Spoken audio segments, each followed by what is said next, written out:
মনে করো তুমি হসপিটালে গেছো আর কেউ তোমাকে ফোন করে জিজ্ঞাসা করলো কোথায় আছিস, তখন তুমি কি বলবে? আই অ্যাম ইন হসপিটাল নাকি আই অ্যাম অ্যাট হসপিটাল? দেখো, এটা ছোটোখাটো জিনিস হলেও এই কনফিউশনটা কিন্তু প্রচণ্ড প্রবলেমে ফেলে আমাদের। তো চলো আজকে এই কনফিউশনটা ক্লিয়ার করা যায়। দেখো, যদি তুমি কোনো হসপিটালের মেম্বার হও বা কোনো স্টাফ হও বা কোনো নার্স হও বা ডক্টর হও, তখন তুমি বলবে আই অ্যাম ইন হসপিটাল।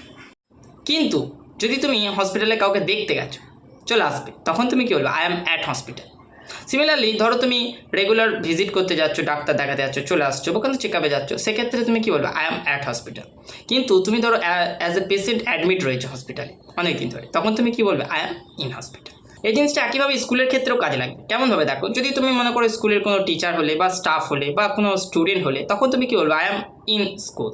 কিন্তু অ্যাজ এ প্যারেন্ট ধরো তুমি কোনো কাজে গেলে স্কুলে, তখন তুমি কী বলবে? I am at school. অর্থাৎ অ্যাটটা আমরা তখন ব্যবহার করব যখন আমরা সেই স্কুলের সঙ্গে বা সেই হসপিটালের সঙ্গে যুক্ত নয়, কিন্তু আমি যাচ্ছি, চলে আসছি কোনো কাজের পারপাসে, তখন সেটা আমরা অ্যাট ব্যবহার করব।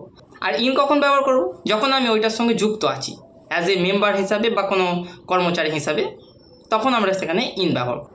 তো যদি এই কনফিউশনটা তোমাদের ক্লিয়ার হয়ে থাকে, তাহলে তোমরা একটা প্রশ্নের উত্তর দাও আমাকে, যে ধরো তুমি কারোর অফিসে গেছো, তাকে কারোর সঙ্গে দেখা করতে, তখন তুমি কি বলবে? আই অ্যাম ইন অফিস নাকি আই অ্যাম অ্যাট অফিস?